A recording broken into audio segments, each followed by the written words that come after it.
at how S32 Design Studio IDE. So like you'll be using this to develop software for S32K144. So firstly, like any IDE, there will be many similarity because most of them run with the background of Eclipse. So all these IDEs that's produced by NXP mostly is like very similar. Not only NXP, all the companies whenever they produce these IDEs, they have a standard way of like things how they are, where they will be and stuff like that. So this is the S32 Design Studio, and I just opened.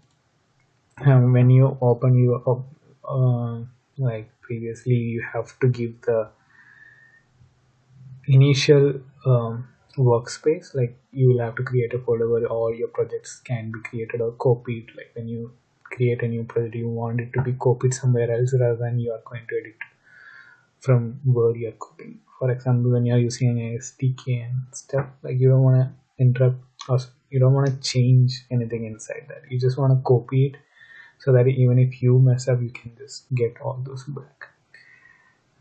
So in this, you can see that when you open, you get a getting started page, and this is how it will be in the first time when you open. And you can see there is a tutorial about, not a tutorial, just a quick start guide about what S32 Design Studio is, and some of the tools, like very brief of the tools and everything which they have explained. But they have documents for everything. Like all these are different documents for how to do things, how to make a blinking LED, how to import from SDK. So if you are using S32 keyboards, please go through this because this will help you. Like for example, this video is just like 4 minutes, so like that, just reading these will help you at each point. So whenever you're stuck, come here and try to see if there is a tutorial on this. This will be the best way to resolve your most of the problems. And if you are not able to locate this, it is always in the help and getting started. So that is there.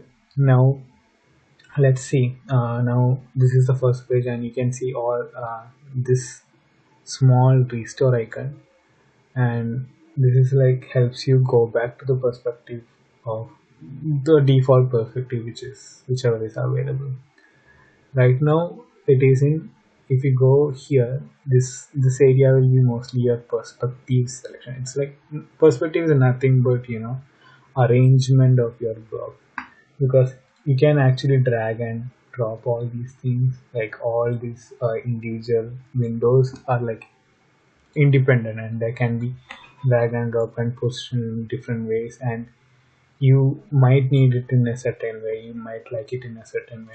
For that, just for that purpose, you have that. So you have different perspectives because when you're programming, you might need that editor as your main window, and you want everything in the sides. And when you're for example, I don't want this, so I can just minimize this, and next time when you open this C++ perspective, that will not be coming up. So on. So, and when you're debugging, you might need the compiled output. Like you have, like when you make the program, and then you are getting a what you call the assembly level code, and that if you want to debug from that level, you might use that kind of perspective. So by default, there are no perspectives, and mostly there will be just C or C++ perspective, which is your programming perspective. And now you can open other perspective using this icon, that is open perspective, and here you have all the options that you can get. So now we can see we usually use the debug perspective for like if we need a debug setting. See, now the debug settings are different. Now while debugging, you need to know some variables, you might have to put some breakpoints, you might need to know what are in the registers and what are the peripherals enabled, and all these details you might need, and this perspective will set up according to your need of that moment. Now let's go to C, C++. I'll try to check other perspective like process expert. Let's see later on. Now in this, you also have to see that there is something called as processor expert, which is very important if you are not gonna handle most of the stuff by code. If you wanna like GUI kind of environment like click and play, you might have to use the processor expert. So by default, you might not have that in your C perspective. Maybe it is in the processor expert perspective. Let's see. So yeah, this is the processor expert perspective, and the components and components library and what all components you want, and if you have a project open, in that project what all are there, all these will be in this area. So let's just see if I want them into my CC++. I can just go to processor and show you, and that will open up all these things which is in which are related to process expert. So let's just open one project. So right now what happened is like I deleted something called as a metadata of the IDE. So it's nothing but a folder. I had that folder of that workspace. Like actually this is my workspace, and this also there's a metadata folder. So this actually shows where all my projects, and this will have a you know data of okay, these locations you have the projects which you earned and everything. So when I deleted this, when you open the same perspective, even though this workspace have project, they will not be recognized. And for that, to get them recognized, you might have to go to file and open projects from the file system. And if you want, go to the directory and just add academics. So this is and this is my workspace with all the projects. So some of them are projects, some of them are not. So if I click this and click OK, all the projects, so whichever are the projects will come into this space. Now you can select which all you need and just click finish, and all these projects will be added to your workspace. So that is that. Now I had mentioned this before, like if you are working on some project, you consider you are working on ADC low power, you have to make sure that all unrelated projects are closed, and you can do that by clicking on close unrelated projects.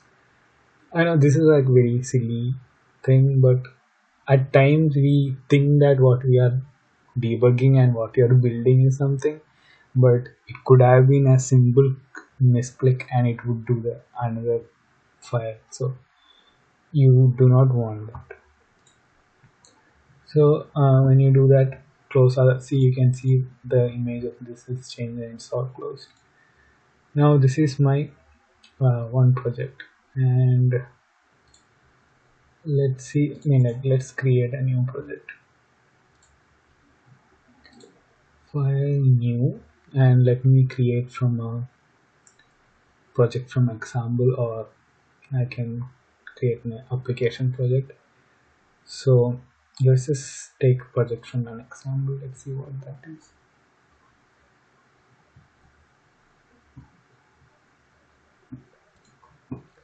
So here, so these are the examples that we had added by adding the SDK, or by default inside the what you tell that inside our design studio. So by default the design studio will have some examples.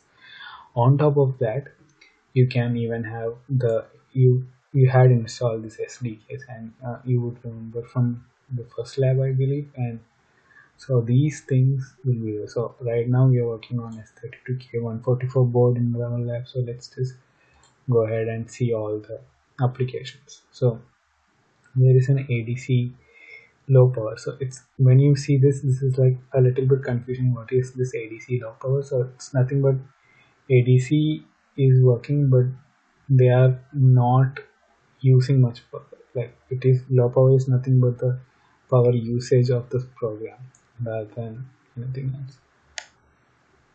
So all these are there. So this is ADC, this is CAN communication.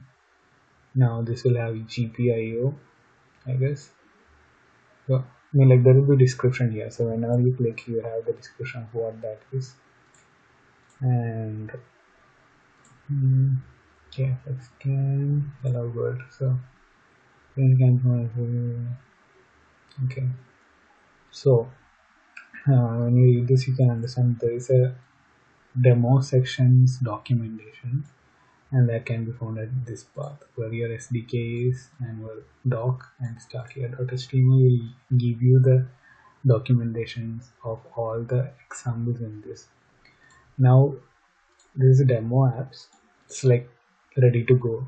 You can just import and just press play and it will work whatever that an app is supposed to do. Now in this driver examples, like you will have all the drivers which you want to refer. So mostly you won't need anything outside this. So right now there is ADCs. There are many ways of doing ADCs, and then there is CAN. FlexIO is this flexible input output.